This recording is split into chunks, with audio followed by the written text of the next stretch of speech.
Likely no media in recent memory, especially a piece of all ages Western media, has presented elements of traditional storytelling and culture as effectively as Avatar, The Last Airbender. The series shows influence from a variety of primarily Asian cultures, histories, and mythologies. And while some of these elements are visible at a first glance, others only become clear with a closer look. Viewing the series through this lens will show the real-world parallels to the concept and story of the Avatar, the real-world practices that inspired Avatar's element bending system, and the real-world mythological and religious stories which are represented in this work. Heads up, there will be some spoilers. Now, this is a very special episode. We haven't done one like it before. It is to celebrate 1,000 subscribers. If you're new here and you're interested in learning more about real-world mythologies and cultures and religions, then go ahead, check out the rest of our videos. Give a sub. Otherwise, maybe enjoy a nice cup of tea, sit back, as we study mythology and culture in Avatar, The Last Airbender. My name is Sean. Welcome to Mythos and Logos. A quick recap for anyone not familiar. Avatar: The Last Airbender takes place in a world where certain people, known as benders, are able to control one of the four classical elements, being water, earth, fire, and air. Each element is represented by a nation, with it being the role of the Avatar, the only person able to master all four elements, to keep peace between them. The main conflict of the series begins when the current Avatar, a boy named Aang, disappears, and the Fire Nation declares a war on the rest of the world. Caught up? Good. While today we might use the word avatar, most often thinking of an online profile picture, the word is in fact much more ancient. The Sanskrit word avatarana, the basis of the English word avatar, is thousands of years old, having been used in the Hindu tradition to describe the form taken by a god descending to earth. For example, Krishna, already familiar to fans of our Bhagavad Gita episode, or fans of George Harrison, is an avatar of the god Vishnu, one form in which he descends to earth. However, in the world of The Last Airbender, the avatar is actually more reminiscent of a Buddhist concept, known as a bodhisattva. A bodhisattva is, in Mahayana Buddhism, someone who has attained the perfect knowledge of enlightenment, which allows one to be free from the cycle of reincarnation, yet freely chooses to return to Earth in order to help others reach enlightenment. The Dalai Lama is a real-world example of this, with the current Lama, named Tenzin Gyatso, believed to be the 14th incarnation of the Tibetan spiritual leader, in a line traditionally held to go back even farther, to the time of the original Buddha. Aang is actually discovered to be the Avatar when he recognizes objects which belonged to his previous incarnation, the same process which is used in determining whether a suspected child is the reincarnation of the Dalai Lama. As the Airbenders' nomadic lifestyle, their names, their dress, and their troubled history also often mirror those of Tibet. The real-world roots of the Avatar serve as a perfect jumping-off point into the series' other influences found in our world. Each of the four elements has a specific style to its bending or manipulation, each based on a real-world martial art, with each element reflecting an aspect of its real-world counterpart. Waterbending uses the flowing motions of Tai Chi, using the flow of water to illustrate a flow of spiritual energy, traditionally known in Chinese culture as Qi, in its real-world counterpart. Likewise, the light and circular movements of Bagua Zhang, traditionally a meditative martial art, are used defensively in airbending, matching well with the air nomads' tradition of pacifism. One reason that these martial arts styles match their fictional personalities so well is that they are primarily internal martial arts. Internal martial arts, as opposed to external, are more focused on meditation, the cultivation of Qi energy, and the internal growth of the practitioner, and are less focused on combat. These internal martial arts find their counterparts in external martial arts, those which place a greater emphasis on combat and self-defense. The Hunggar style, the real-world inspiration for earthbending, is an example of a martial art which traditionally has both internal and external aspects, with practitioners spending months to years perfecting stances before eventually moving on to strikes. And while this shows in the defensive aspects of earthbending, the century of war which has torn apart the Earth Kingdom has led to their practice focusing more on Hunggar's external aspects, specifically in powerful and focused strikes. However, unquestionably the most external of Avatar's martial arts is firebending, based in the northern Shaolin style of Kung Fu. The firebenders' strong and explosive strikes speak to their warlike culture, with only the more spiritually inclined firebenders like Iroh able to practice the original and much more flowing style taught to humanity by dragons. Other elements of real-world cultures and practices are present in Avatar as well. Aang struggles with a blocked chakra, which is a focus point of energy rooted in Hindu tradition, which has spread to a number of practices through Buddhism and eventually made its way to the West.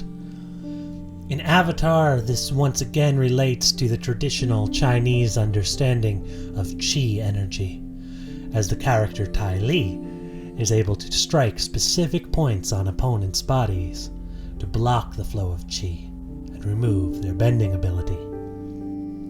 Katara, who serves as a foil to Ty Lee in this sense, masters waterbending as a type of healing, using motions found in the relatively modern practice of Reiki, which is based on the classical understanding of Qi, aiming to balance and aid in its flow. And while these examples show the practical elements of traditional culture in the show, we will also see elements of traditional mythological storytelling, which influenced the series.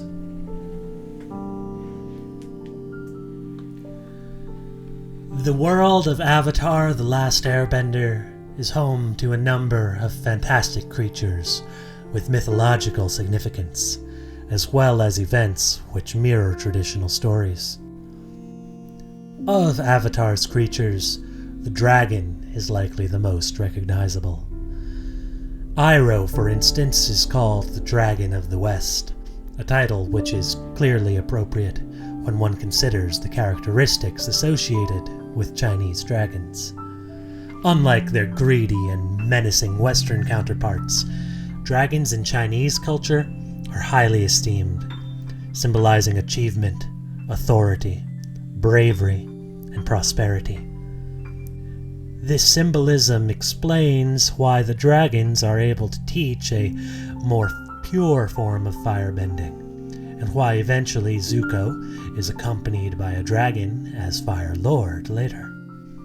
Because these dragons represent virtue, and the blessings and prosperity associated with it.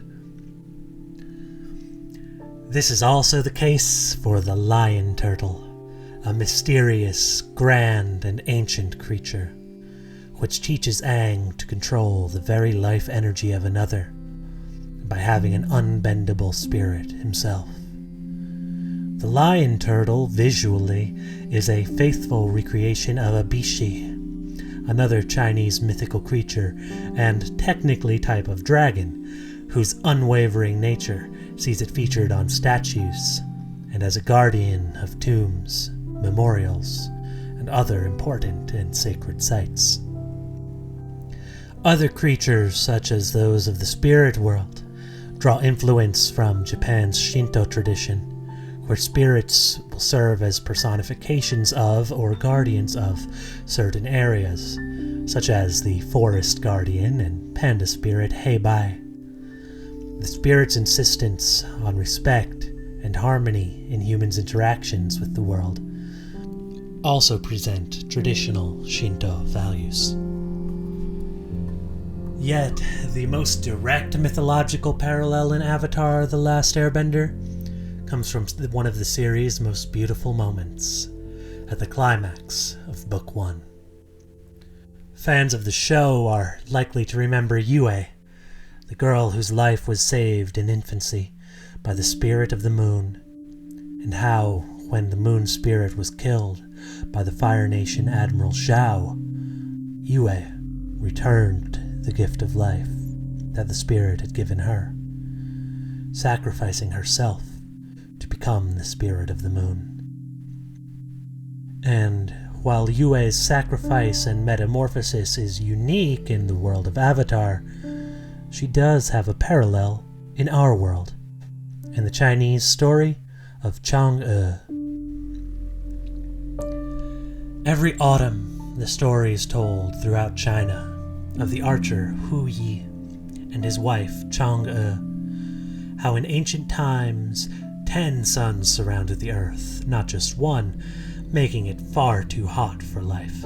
So Hu Yi used his bow to shoot down 9 of them, and was rewarded with a potion for everlasting life. A potion which he would never take, as neither he nor his spouse Chang'e wished to live in heaven with the others stuck on earth. And yet the story goes on to tell how, when Hu Yi was away, a bandit came to steal the potion, and how Chang'e, refusing to allow the thief to take it, took the potion herself. She had no choice but to leave her husband and ascend to the heavens. Yet, she did have the choice of where to make her heavenly home.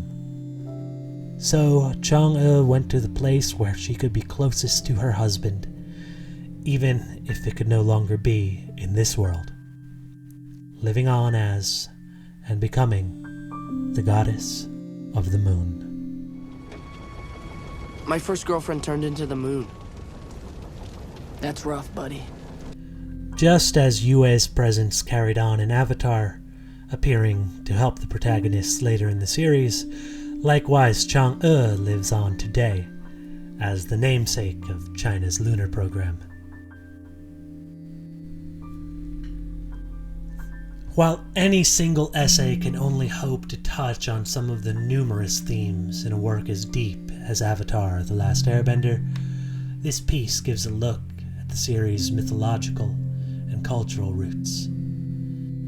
Through its vocabulary, religious parallels, use of real-world martial arts and practices, and adoption of mythical creatures and themes, Avatar creates a world which feels as deep and complex as our own, due to its strong foundations in our reality. Like the best stories, it communicates deep themes through its symbolism. By presenting its world through the language and symbols of our own, Avatar: The Last Airbender is able to help us appreciate both its cultures and our own even more.